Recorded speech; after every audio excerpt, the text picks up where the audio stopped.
Hello, welcome to लर्निफाई में आपका स्वागत है। तो इतिहास हम पढ़ना शुरू कर रहे हैं और इतिहास में सबसे पहले हम शुरुआत करेंगे प्राचीन भारत से। उसके बाद हम पढ़ेंगे मध्यकालीन भारत, फिर हम पढ़ेंगे अपना आधुनिक भारत। तो इतिहास में प्राचीन भारत से हम शुरुआत करते हैं आज, और प्राचीन भारत का ये पहला लेक्चर है। इसमें हम ज़्यादा कुछ नहीं पढ़ेंगे, सिर्फ इंट्रोडक्शन देखेंगे कि इतिहास जो है उसको हम कैसे कैसे जान सकते हैं। इन चीज़ों के बारे में हम इसमें पढ़ेंगे। तो चलो शुरू करते हैं। तो यही है कि हम जो है प्राचीन भारत का इतिहास है वो कैसे जान सकते हैं और वो हमें क्यों जानना चाहिए। उस ज़माने के लोग कैसे रहते थे, वो क्या खाते थे, क्या पहनते थे, इन सब चीज़ों के बारे में हमें इतिहास से पता लगता है। अगर हम देखा जाए कि प्राचीन कालीन जो भारत में जो सभ्यताएं बसी वो कहाँ कहाँ पर थी, अगर ये हम देखें तो आप देख सकते हैं यहाँ नर्मदा नदी के किनारे। तो नर्मदा नदी जो आपको दिख रही होगी, नर्मदा नदी यहाँ नर्मदा नदी के किनारे पर सबसे पहले जो है वो बस्तियाँ यहीं बसी थी। फिर सुलेमान और किरतर पहाड़ियाँ, सुलेमान और किरतर पहाड़ियाँ ये देखिए, देख सकते हैं आप यहाँ पर आज का जो अफ़गानिस्तान है वहाँ पर। गारो पहाड़ियाँ, ये नॉर्थ ईस्ट में गारो पहाड़ियाँ आप देख सकते हैं ब्रह्मपुत्र की घाटी में। फिर विंध्य पहाड़ियाँ, तो ये विंध्य पहाड़ियाँ आप देख सकते हैं, ये सतपुड़ा और ये विंध्य पहाड़ियाँ।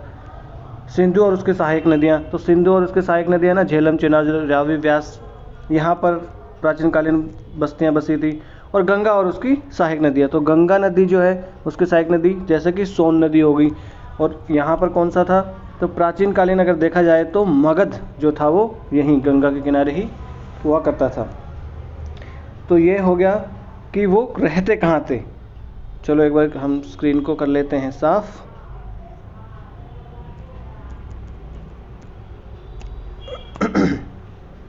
फिर हम डिस्कस करेंगे कि देश का नामकरण कैसे पड़ा। अपने देश को क्या किस नाम से पुकारा जाता है, एक तो इंडिया और एक भारत। जैसे हमारे संविधान के आर्टिकल 1 में, अनुच्छेद 1 में भी लिखा गया ना, India that is Bharat shall be union of states. तो भारत और इंडिया नाम हमारा कैसे पड़ा, तो हमारे देश को इंडिया और भारत के नाम से जाना जाता है। इंडिया शब्द जो है वो निकला है इंडस से, और संस्कृत में जिसका मतलब क्या होता है, सिंधु।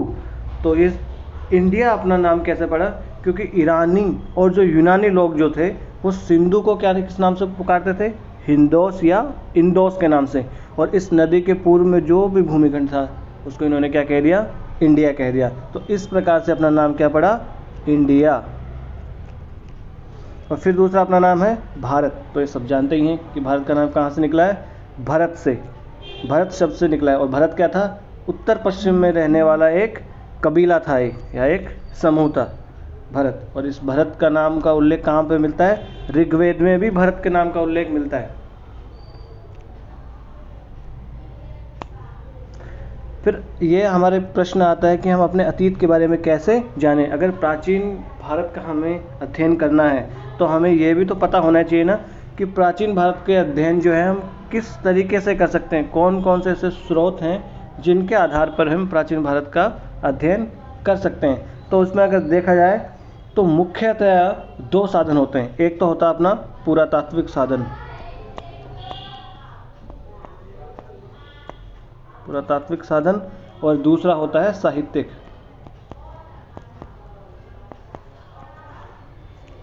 साधन। पुरातात्विक साधन में कौन कौन से आ जाएंगे, जैसे कि अभिलेख हो गया, मुद्राएं हो गई, स्मारक हो गए, मूर्तियां हो गई, चित्रकलाएं हो गई, मृदभांड हो गए, मुहरे वगैरह हो गई। ये सब चीज़ें किस में आ जाएगी, पुरातात्विक साधन के रूप में ये आ जाएगी। जैसे कि ये अभिलेख आप देख सकते हैं, ये अशोक का अभिलेख है। और दूसरा स्रोत क्या हो सकता है, दूसरा स्रोत हो सकता है अपना साहित्यिक साधन। तो साहित्यिक साधन में कौन सा आ सकता है, एक तो धार्मिक आ सकता है और दूसरा लौकिक साहित्य आ सकता है।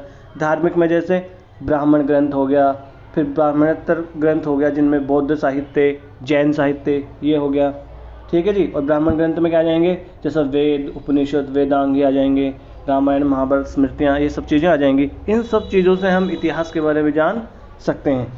जैसे अगर अभिलेख के बारे में बात करें तो जैसे शक शासक रुद्रदामन का जूनागढ़ का अभिलेख है, वो संस्कृत का पहला अभिलेख है। उससे हमें पता लग सकता है कि उस ज़माने में, उस काल में किस तरीके का समाज था, किस तरीके के राजा थे, वहाँ की अर्थव्यवस्था कैसी थी, ये सब का हमें पता लग सकता है। सिक्कों से पता लग सकता है, जैसे अपने पंचमार्क सिक्के थे, आहत मुद्राएं जिन्हें कहते हैं। आगे आने वाले टाइम में हम ये पढ़ेंगे कि पंचमार्क मुद्राएं या पंचमार्क सिक्के या आहत मुद्राएं क्या होती हैं। स्मारक या भवनों से हमें पता लग सकता है, जैसे मंदिर पुराने ज़माने के बने हुए हैं, प्राचीन काल के, तो वो मंदिर कौन सी शैली में बने हुए हैं, नागर में बने हुए हैं कि द्रविड़ में बने हुए हैं कि बेसर में बने हुए हैं, इनसे हमें पता लग सकता है। मूर्तियों से पता लग सकता है, जैसे सिंधु घाटी सभ्यता की मूर्तियाँ हमें देखने को मिलेगी तो मूर्तियों से पता लग सकता है। चित्रकला से पता लग सकता है, जैसे भीमबेटका की चित्रकलाएँ हैं तो उनसे पता लग सकता है। मृदभांड से पता लग सकता है, मृदभांड मतलब मिट्टी के जो बर्तन पुराने ज़माने में या प्राचीन कालीन भारत में मिले हैं, उनसे हमें पता लग सकता है इतिहास के बारे में। तो ये इतिहास के जानने के हमारे कुछ स्रोत हो गए मुख्य। जैसे कि अब आप जान सकते हैं, ये देखो ये मृदभांड है और ये प्राचीन कालीन ये सिक्के हैं, ये पंचमार्क मुद्राएं हैं। ये देखिए इसमें पंचमार्क मतलब 5 आकृतियाँ जिसमें खुदी होती थी वो पंचमार्क मुद्राएं या आहत मुद्राएं जिन्हें कहा जाता था। अब एक कंसेप्ट आता है इतिहास पढ़ने वाले बच्चों को, एक समस्या होती है कि जब वो ऐसा देखते हैं कि 200 ईसा पूर्व, इसका मतलब उन्हें नहीं समझ में आता, या 200 ईस्वी, इनका मतलब उन्हें समझ में नहीं आता है। तो 200 ईसा पूर्व है, इसका मतलब है कि ईसा मसीह के जन्म से 200 साल पहले, और ईस्वी का मतलब है कि ईसा के जन्म के 200 साल बाद में। तो जब हम ईसा के जन्म से पहले की कोई भी गणना करेंगे या कोई भी हम डेट बताएंगे तो उसके आगे लगाएंगे हम ईसा पूर्व, और ईसा के जन्म के बाद में अगर कोई हम ईस्वी या सन डिस्कस करेंगे तो उसके नाम के आगे लगाएंगे हम ईस्वी। तो ये एक समस्या इतिहास पढ़ने वाले बच्चों को अक्सर जो शुरुआत करते हैं उनको होती ही है। तो ये आप समझ लीजिए, ये एक्चुअली ये उल्टा चलता है। जैसे अगर कोई कहे कि 100 ईसा पूर्व तो वो नया होगा, कोई कहे कि 400 ईसा पूर्व तो वो ज़्यादा पुराना होगा। ठीक है, तो आज का लेक्चर बस यहीं ख़त्म करते हैं, मिलते हैं अगले लेक्चर में। धन्यवाद।